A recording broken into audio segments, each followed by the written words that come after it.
یہ سارے ممالک حدیث میں موجود ہے کہ مسلمانوں کے ہاتھوں سے نکل جائیں گے جنہیں یہودی گریٹر اسرائیل میں شامل کرتے ہیں۔ شام سارا، عراق سارا، مصر کا ڈیلٹا جتنا علاقہ زرخیز ہے اس کا جو بھی اچھا علاقہ ہے سارا، شمالی حجاز کا علاقہ سارا، یہاں تک کہ حدیث میں تو آتا ہے کہ مدینے کے دروازوں تک پہنچ جائیں گے، لیکن مدینے میں داخل نہیں ہو سکیں گے، اللہ تعالیٰ خصوصی حفاظت فرمائے۔ لیکن یہ کہ مدینے کے دروازے، اب مدینے سے اوپر کتنا حجاز کا علاقہ ہے، عرب کا، سعودی عرب کا، ترکی کا بھی مشرقی علاقہ جو ہے، یہ سارا موجود احادیث کے اندر موجود ہے۔ تو یہ بڑی تلخ بھٹی آنے والی ہے کہ کیوں ہے سزا؟ سزا اس لیے ہے کہ ہم نے اسلام سے بے وفائی کی، سیدھی بات ہے۔ اللہ کو تو نہ ہم سے کوئی دشمنی ہے، نہ ہمارے دشمنوں سے کوئی اس کی دوستی ہے، معاذ اللہ ثم معاذ، اس کی دوستی کہاں، کفار سے کہاں ہو۔ نبوکدنضر کے ہاتھوں بنی اسرائیل کو پٹوایا تھا اگر، تو کیا نبوکدنضر سے دوستی تھی اللہ کی؟ اور کیا اسرائیلیوں سے اور یہودیوں سے کوئی دشمنی تھی؟ معلوم ہوا کہ اللہ کا معاملہ جس قوم سے بھی ہے، کووننٹ ہے، وہ میثاق ہے ہمارا اللہ کے ساتھ، میثاق قرآن ہے ہمارا، ان کا میثاق تورات تھی، پکڑو اس کو، خذوا ما آتیناکم بقوۃ، پکڑو اس کو مضبوطی کے ساتھ جو ہم نے تمہیں دیا ہے۔ اگر اس سے بے وفائی کرو گے تو ہم سے کوئی تعلق نہیں، بلکہ تم مجرم ہو گے اصل۔ باقی لوگوں کے پاس تو کتاب ہے نہیں، شریعت ہے نہیں، دین ہے نہیں، ان کو تو پہنچانا تمہارے ذمہ تھا، تم تو ان کو کیا پہنچاتے، خود اس سے بے وفائی کر بیٹھے ہو، لہذا ساری دنیا کی گمراہی کی ذمہ داری بھی تمہارے کندھوں پر ہے۔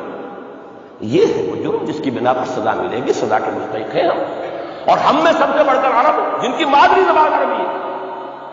جن کو صرف نحو پڑھنے کی ضرورت نہیں قرآن سمجھنے کے لیے،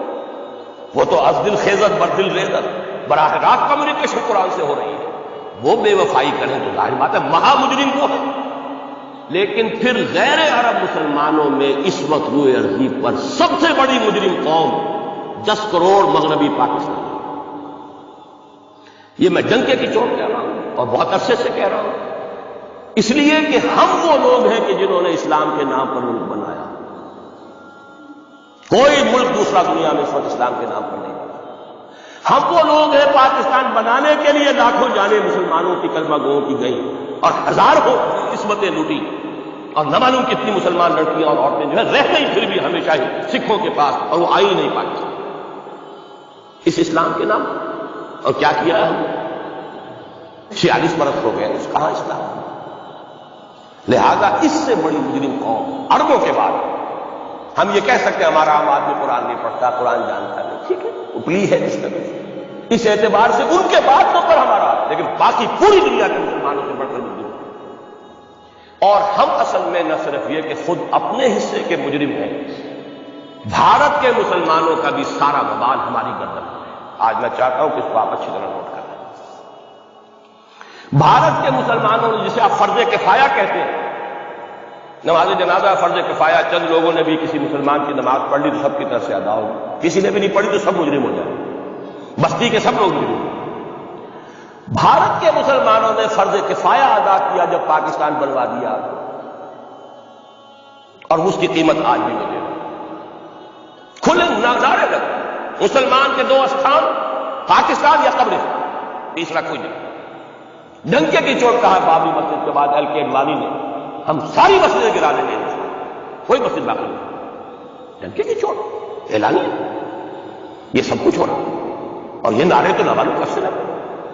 اور نہ معلوم کب سے میں یہاں ان مسجدوں کے اندر بھی اور اپنی تقریروں میں غور کرتا رہا کہ کیا وہاں ہو، لیکن ہمارے تو کان پر جو نہیں دیکھتی، ہمارے تو وہی دھندے ہیں، وہی کاروبار ہے، اپنا بزنس ہے، اس کے سارے مسئلے ہیں، اس کی اپنی بلڈنگیں ہیں، اپنی موٹریں ہیں، اپنے ٹیلی ویژن ہیں، اپنے کئی کورسز کے ڈنرز ہیں۔ اللہ خیر کرتا، ہمیں بحث کیا اسلام سے؟ تو بتائیے ہم سے بڑا مجرم کون ہوگا؟ آج جو کچھ ہندوستانی مسلمان پر بیت رہی ہے اس کا جرم ہمارے کندھے پر۔ یہ میں جذباتی انداز میں نہیں کہہ رہا، میں تو 2 اور 2 4 کی طرح ثابت کر سکتا۔ انہوں نے فرض کفایہ ادا کر دیا، اور اس وقت یاد کیجئے مولانا ابوالکلام آزاد، مولانا مدنی، جمعیت علماء ہند کے علماء اپنے تقدس اور اپنے تدین اور اپنے تقویٰ کے اعتبار سے انکوشچنیبل، کوئی شک و شبہ نہیں ہو سکتا ان کی نیت پر اور ان کے تقویٰ پر اور کردار پر، انہوں نے کیا کہا تھا؟ یہی کہا تھا کہ یہ پاکستان بنا کر تم مسلمانان ہند کو 3 حصوں میں تقسیم کر دو۔ 3 میں کہا تھا، 2 میں نہیں، 3۔ حالانکہ بظاہر تو ایک پاکستان بن رہا تھا،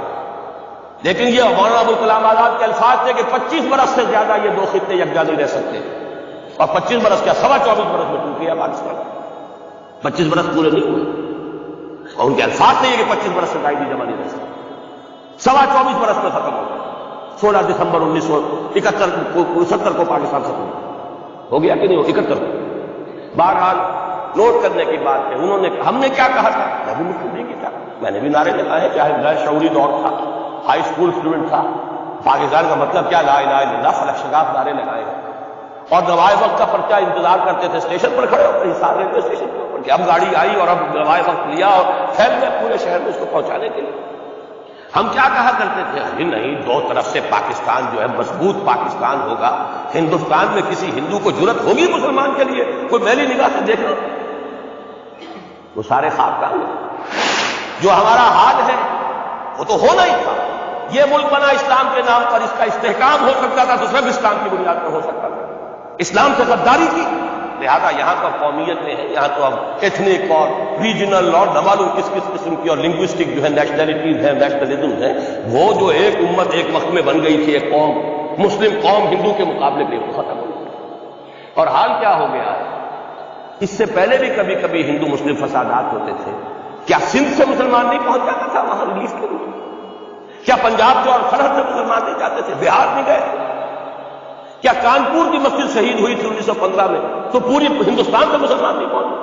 آپ کیا کر رہے ہیں، مندر گرا دیے، یہاں بڑی بہادری کا کام کیا، مندر گرا دیا، شرم سے ڈوب مرنے کا مقام، یہاں بھی گویا کہ ہم اپنے عمل سے اسلام کی مخالفت کریں، اسلام کو اجازت نہیں دے، آپ کسی اور کے جرم کی سزا کسی اور شخص کو نہیں دے سکتے، ہمارے پاس تو یہ سیکریٹ ٹرسٹ ہے، ذمہ وہ اپنے آپ کو منواتے نہیں، لیکن ہمارے تصور سے، اسلام کے تصور سے ذمہ ہے، ان کی جان مال عزت آبرو، ان کی عبادت گاہوں کی حفاظت کا ذمہ ہے ہمارا، ایک بڑی بہادری کی ہے، ذرا سوچئے تو صحیح کیا دنیا نے سوچا ہوگا، اور نتیجہ کیا نکلا؟ اگر کسی درجے میں بھی بابری مسجد کی شہادت پر کوئی دنیا میں کوئی رائے عامہ ہو سکتی تھی کوئی ہندوستان کے خلاف، ختم ہو گئی، جو انہوں نے کیا رسولہ تم نے کر لیا، تم نے ایک مسجد گرائی ہے، تم نے اتنے 100 کہتے ہیں، پتہ نہیں کوئی تو معلوم نہیں 100 گرائے کتنے گرائے ہیں، 12 جتنے مندر تھے تم نے گرا دیے، فرق کیا ہے؟ ایک کردار ہے تمہارا، ایک ہی تمہارا اخلاق ہے، ایک ہی تمہارا معیار ہے، کوئی فرق نہیں، بلکہ وہاں تو کم سے کم یہ تو رہا ہے دنیا کی آنکھوں میں دھول ڈالنے کے لیے، کم سے کم یہ کہ فارن منسٹری جو ہے ڈیزائن کی، ہم نے مان لیا کہ ہم نہیں کر سکے، ہم مجبور، حالانکہ سب ان کی اجازت سے ہوا، بلکہ ان کی میری بحث سے ہوا، لیکن یہ کہ کلیان سنگھ نے فوراً استعفیٰ دے دیا، منسٹری ختم، پھر وہ بھارت کی مرکزی حکومت نے اور بھی پارٹیز کو بھی بین کر دیا، اور اس کے بعد یہ ہے کہ انہوں نے حکومتیں بھی 3 اور صوبوں کی توڑ دی، وہ تو سرخرو ہو گئے پوری دنیا کی، جو رائے عامہ، ہم اس کے سوا کیا کر سکتے ہیں؟ ہمارا ایک دستور ہے،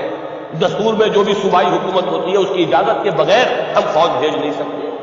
وہاں پہ صوبائی حکومت تھی، اس نے ہمیں یقین دہانی کرائی تھی، سپریم کورٹ کو بھی یقین دہانی کرا دی تھی کہ مسجد کو کچھ نہیں ہوگا، تو ہم تو اس کے اوپر ڈیپینڈ کر رہے تھے، ہے سب جھوٹ، سب کو پتا تھا جو کچھ ہو، اندر خانے ملی بھگت تھی، لیکن یہ ہے کہ کم سے کم انہوں نے فیس سیونگ کے لیے ان کے پاس مواد موجود ہے، آپ کے پاس تو وہ بھی نہیں، آپ کے تو اخبارات نے لکھا ہے کہ کارپوریشنز کے ٹریکٹرز جو ہے گئے ہیں گرانے کے لیے، اور وزراء جو ہے، ایک وزیر کا نادر پرویز کا تو نام آیا ہے، اخبار میں خبر تھی، ہم نے بھی پڑھی تھی، فوٹو بھی دیکھا تھا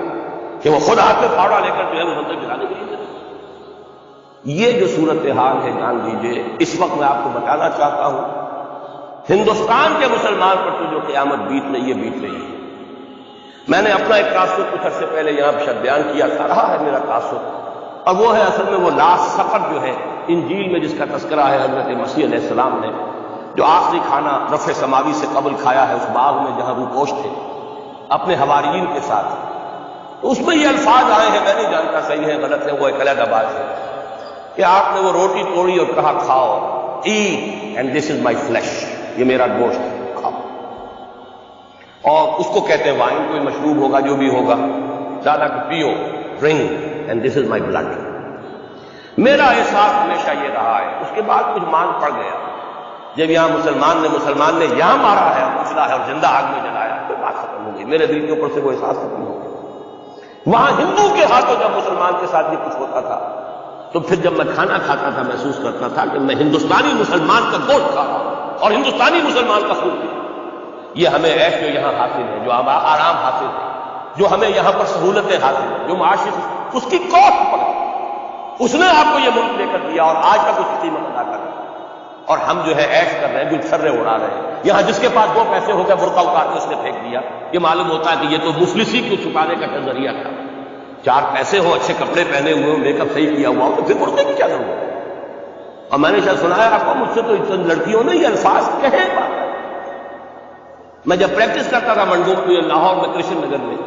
تو ایک گھرانے کی، اور مجھے معلوم ہوا کہ ان کے والد انتہائی نیک تہجد گزار، کئی لڑکیاں تھیں بہنیں، ایک ہی تقریباً عمر 200 سے 1.5 سال کی، کبھی وہ آتی تھی کلینک میں میرے تو برقعے سمیت، کبھی آ رہی ہیں بغیر برقعے کے۔ میں نے پوچھا یہ کیا تماشا ہے آپ لوگوں کا، کبھی بغیر برقعے کے کبھی برقعے سمیت؟ صاف جواب دیا، میں ان کے الفاظ کوٹ اینڈ کوٹ میں ان کے الفاظ کوٹ کر رہا ہوں کہ ڈاکٹر صاحب جب ہمیں کوئی میک اپ کرنے کا، کپڑے بدلنے کا موقع نہیں ملتا تو ہم برقع پہن لیتے، اور جب ہمیں موقع ملتا پھر ہم برقع پہن لیتے۔ تو گویا کہ اس کو چھپانے کا ذریعہ ہوتا ہے کہ کپڑے میلے ہیں، میک اپ نہیں کیا تو لہذا برقع پہن لیتے۔ یہ ہے حال پاکستان میں اسلام کا جو ہم نے بنایا ہے۔